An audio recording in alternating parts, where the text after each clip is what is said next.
Sécurité, décentralisation et affaires coutumières, Richard Mouyej-Manguezman se consulte sur place.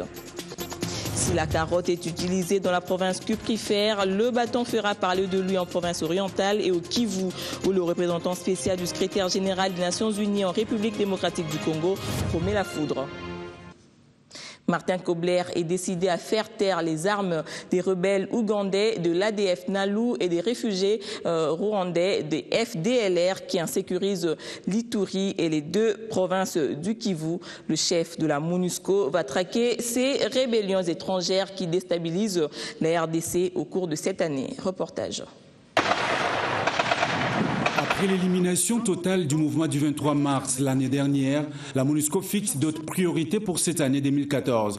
Pour Martin Kobler, sa structure va continuer à soutenir les forces armées de la République démocratique du Congo pour l'éradication totale du groupe armé, notamment les ADF NALU et surtout les FDLR. Autre priorité de la MONUSCO pour cette année 2014, l'augmentation des drones supplémentaires. Selon le chef militaire de la mission des Nations Unies à RDC, ces opérations sont initiées dans le but de dominer les terrains, consolider les acquis de la débâcle du M23, interdire les activités d'autres groupes armés en RDC, surveiller les frontières de la République. Autre fait marquant pour la MONUSCO pour cette semaine, la recrudescence des activités négatives des groupes Mai Mai Gédéon, Bakata Katanga, qui rend les climats sécuritaires volatiles, particulièrement dans les territoires des Pweto, Manono, Mitwaba, dans la province du Katanga. Hier également, le chef de l'État est descendu au Palais du Peuple prendre langue avec les membres du comité de suivi des concertations nationales qui lui ont remis des documents relatifs à leurs analyses après les assises politiques ainsi que les règlements intérieurs sur lesquels ils se basent pour leur fonctionnement.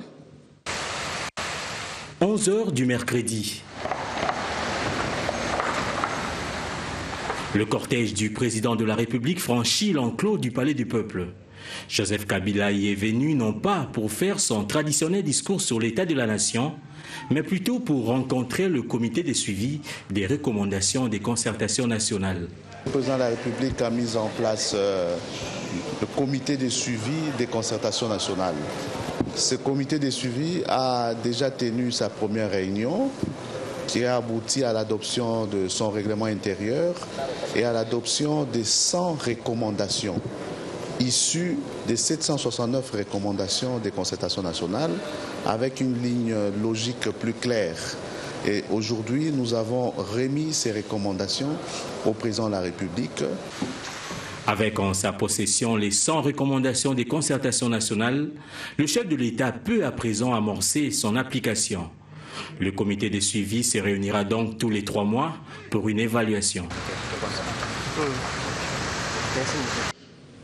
Reportage signé Alain Boma. L'année 2014 sera électorale si l'on se fonde sur l'intense activité que déploie l'abbé Apollinaire Malou Malou Mouolongo qui revient de la Belgique où il a répondu à l'invitation de la Chambre des représentants belges sans oublier de faire un détour par l'Institut géographique national de Belgique afin de débattre de la cartographie électorale de la RDC. Perspective aussi en termes de la gestion future de la territoriale. L'École nationale d'administration prépare l'année académique 2014 et à cet effet, elle organise un concours d'admission pour des candidats désireux de faire carrière dans la fonction publique. Le secrétaire général de ce ministère a été hier témoin de cette démarche pour l'ouverture des enseignements. Suivez. La réforme de l'administration publique vient de passer à une vitesse de croisière. L'École nationale d'administration publique est enfin opérationnelle dans l'objectif bien entendu de recruter et de former des cadres supérieurs de l'État congolais. À l'occasion de sa nouvelle session de 2014, un concours d'admission a été lancé ce mercredi au Fleuve Congo Hôtel par le secrétaire général à la fonction publique. Ainsi, au nom de son Excellence, Monsieur le ministre de la fonction publique, Jean-Claude Kibala, je déclare le lancement officiel du processus de concours d'admission à l'ENA. L'ENA se veut une école qui doit booster le renforcement des capacités des cadres de tous les services publics. La création de l'ENA répond à une exigence non seulement de modernisation, mais de renforcement et de réforme de l'État congolais. L'ENA forme l'élite administrative dans notre pays pour assurer la relève, pour assurer le renforcement de la qualité de services publics. Sont autorisés à concourir à l'ENA les Congolais titulaires au minimum d'un diplôme de licence et ayant au plus 25 ans pour le non-fonctionnaire et 30 ans pour les fonctionnaires. Ce sont des critères qui permettent à ce que nous ayons le rajeunissement, mais aussi l'efficacité au niveau de services que ces cadres supérieurs devront, dans un proche avenir, rendre à la nation. Tous les candidats devront envoyer leur candidature au site internet de l'école www.ena.cd. Cap sur le Katanga où Richard Mouyej-Manguez-Mons ratisse pour que la quiétude se réinstalle après des soulèvements passés des Bakata Katanga, thérapie du ministère de l'Intérieur, Sécurité, Décentralisation et Affaires coutumières, requérir des avis des acteurs politiques. Une autopsie sans complaisance de la situation sociopolitique et sécuritaire vient d'être opérée entre les acteurs politiques, majorité et opposition, et le ministre de l'Intérieur, Richard Mouyej-Manguez-Mons. Tout a commencé par un exposé magistral du ministre Richard Mouyej-Manguez-Mons sur le phénomène Bakata Katanga avec des actions de SAP qui ternissent souvent l'image de la province du Katanga. Pour Richard Mouyej-Manguez-Mons, ce mouvement qui jusque-là est sans parrain avéré n'est pas l'émanation d'une tribu. Il est établi que ce phénomène ressemble à un mouvement sans parrain. Il faut éviter, vraiment éviter, de tribaliser ce phénomène. Parce que nous nous sommes rendus compte que les meneurs proviennent de différents territoires, de différents districts. D'où la stratégie pour mettre fin à ces phénomènes. La stratégie est fondée sur deux principes. Le principe de la carotte et du bâton. La carotte, c'est la sensibilisation pour que ces jeunes gens reviennent à la raison et qu'ils se rendent. Beaucoup sont revenus à la raison et se sont rendus. D'autres résistent et continuent à créer la désolation, continuent à créer la mort, continuent à être à la base de la destruction.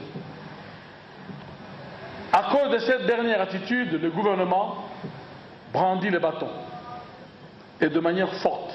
Richard Mouyej-Manguez-Mons s'est également apaisanti sur la question de la décentralisation avec comme stratégie le découpage territorial, exposé fort apprécié par les délégués des partis politiques.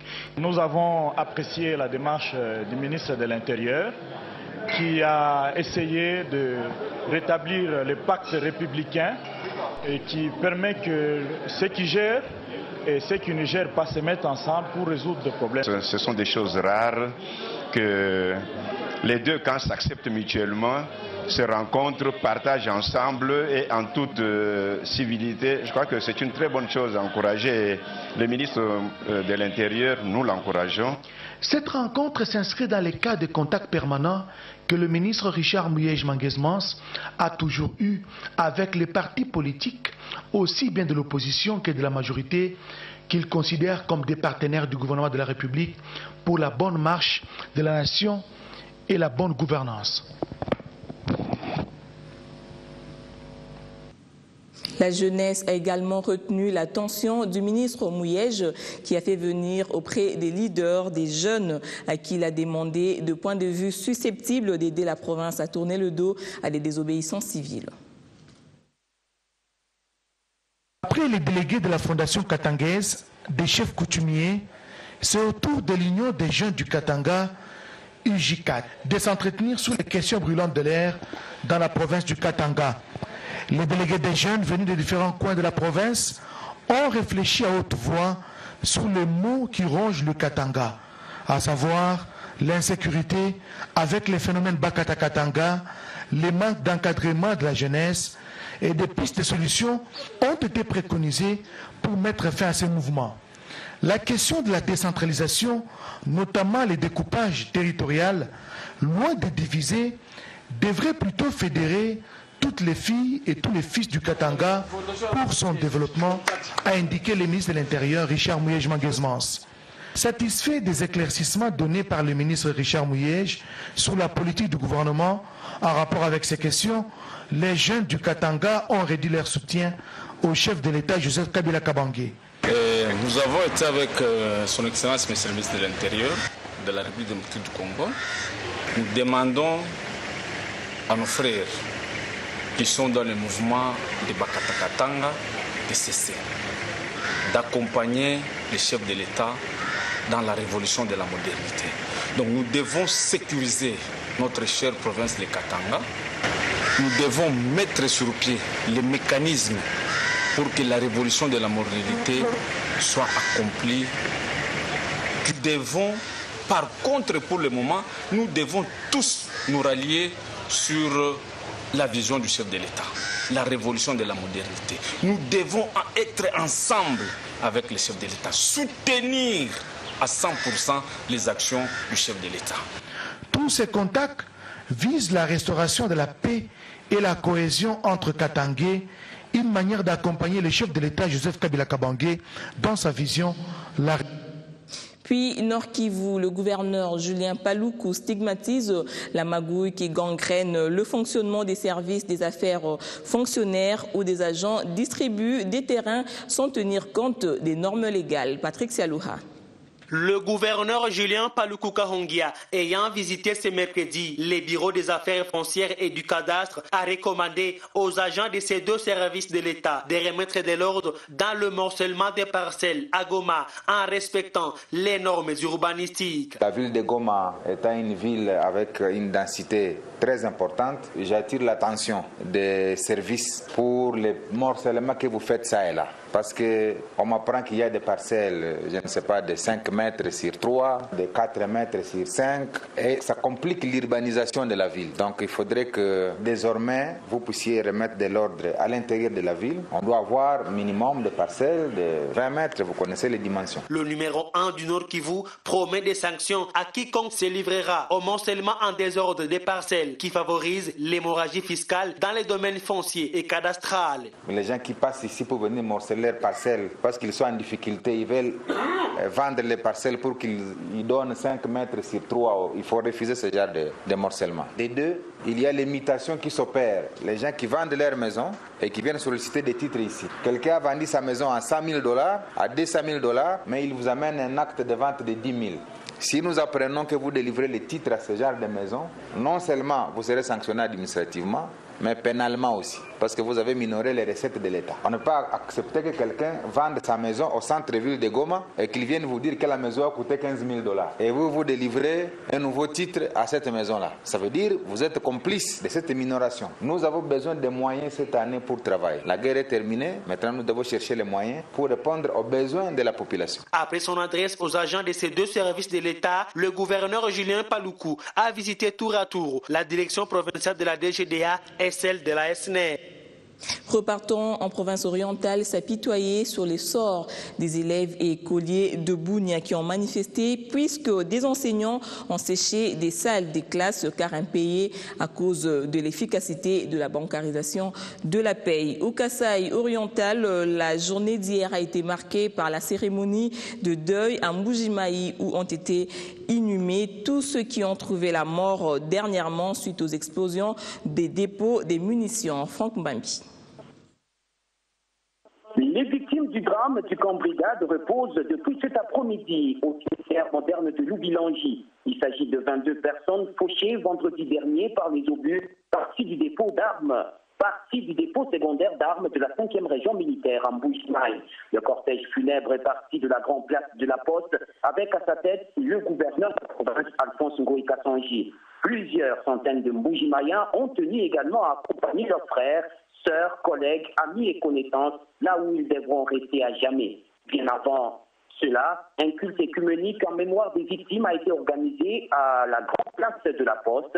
Dans leur prêche, les officiants ont dans l'ensemble souligné que la vie de l'homme sur la terre est permanemment en danger. À cet effet, ils ont exhorté les familles déplorées et les Moujimaïens à rendre grâce à Dieu en dépit de cette circonstance douloureuse, car l'Éternel Tout-Puissant n'a fait que sa volonté. Mais au-delà de la mort, il y a une vie éternelle, ont conclu les orateurs. Le gouverneur de province, pour sa part, a, dans un bref message, reconforté les familles des victimes, tout en leur présentant ses condoléances le plus attristées, cela au nom du président de la République et du Premier ministre.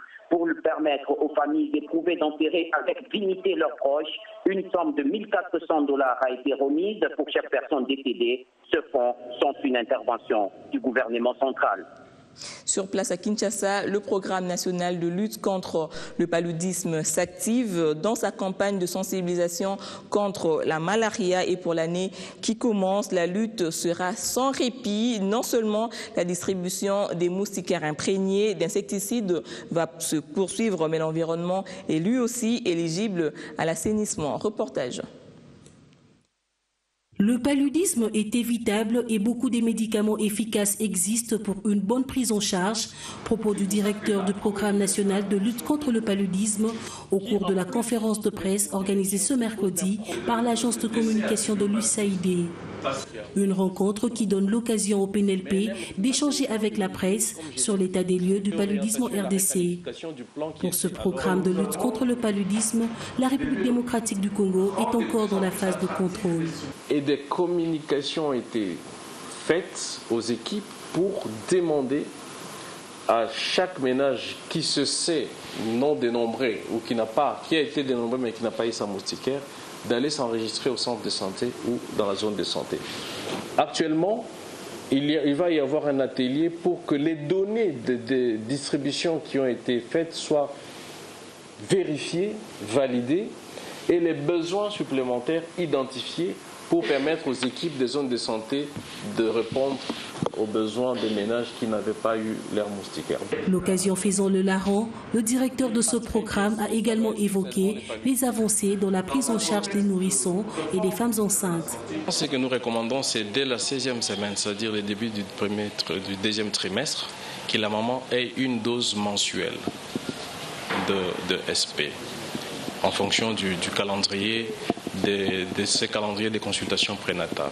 Alors pour les nourrissons, nous avons dit que nous sommes en train de nous préparer avec le PEV pour qu'au cours des deux dernières doses de Ditecoq, l'enfant ait ses 2 premières doses de Fansida et une dose avec le VAR. Ça va faire 3 doses sur sa première année de vie qui va réduire d'1 tiers la fréquence du paludisme chez les nourrissons. Il faudrait tout de même souligner que l'assainissement péridomiciliaire, la bonne prise en charge des femmes enceintes, des nouveau-nés ainsi que des personnes victimes du paludisme ont alimenté cet échange avec la presse. Avant de poursuivre le cours de ce journal, un regard sur la presse parue ce matin à travers les lignes après le vote du budget par l'Assemblée nationale et le Sénat. Sans divergence, la référence plus destine la loi budgétaire sur la table de Joseph Kabila pour promulgation. Le vote de la loi a été fait article par article par les élus des élus. Au finish, le résultat du vote de la loi par appel nominal a donné sur les 78 sénateurs présents, 70 ont voté oui et 8 se sont abstenus. Contrairement aux autres années, il ne s'est pas dégagé de grandes divergences entre les projets adoptés par les 2 chambres du Parlement. Évariste Mabi Moulumba a saisi cette occasion pour aborder un autre problème qui a fait l'objet du débat lors de la présentation de ce projet de budget. Il a démontré que la RDC ne remplit pas encore les conditions d'émergence. La prospérité qualifie l'amnistie de difficile. Les cadres du M23 sous mandat d'arrêt internationaux sont recherchés. Le groupe d'experts de l'ONU réclame au gouvernement rwandais et ougandais de procéder à leur extradition et de mener des enquêtes sur les personnes qui ont fourni un appui au M23 à partir de Rwanda et de l'Ouganda et d'engager des poursuites contre elles. Puis, il demande à ces 2 pays voisins de la RDC d'établir une liste actualisée des membres membres du M23 qui se sont réfugiés sur leur territoire et de partager avec ce comité des informations dont ils disposent à cet égard, notamment des renseignements biographiques concernant des personnes visées par les sanctions. En sport, l'athlétisme de la RDC sera au rendez-vous le week-end prochain à Bamako, à la 6e édition du marathon international de la capitale du Mali, où la crème de marathoniens africains sera représentée. Alain Koulou de la Ligue de Kinshasa et Patrick Muhigirwa du Sud Kivu représenteront le drapeau congolais. Alain Koulou et Patrick Muhigirwa représenteront la RDC à la 6e édition du Marathon international de Bamako. Les deux athlètes sont respectivement de la Ligue athlétique de Kinshasa et du Sud Kivu. Reçus par le secrétaire général du Comité olympique congolais, le président de la Fédération d'athlétisme du Congo et du responsable adjoint réseau d'exploitation de la Bank of Africa, avant leur départ pour le Mali. Le sport est quand même un secteur qui est trop exigeant, qui demande un financement substantiel. Si vous voulez des résultats, vous voulez des podiums, il faut y mettre de l'argent parce que en amont des résultats, en amont des podiums, il y a tout un investissement qu'il faut faire. Il faut préparer les athlètes, il faut s'occuper de leur santé, il faut s'occuper de leur nutrition, il faut s'occuper de beaucoup trop de choses. Il y a beaucoup d'aspects qui interviennent et cela exige de l'argent, cela exige un financement substantiel comme je l'ai dit. Ce marathon va se dérouler le 2 février prochain dans la capitale malienne. Rappelons que les deux athlètes sont les porte-étendards de la RDC le week-end prochain à Bamako. C'est sur cette note de sport que nous mettons un terme à cette grande édition du journal de la mi-journée. Merci de rester branchés sur BioOne Télévision.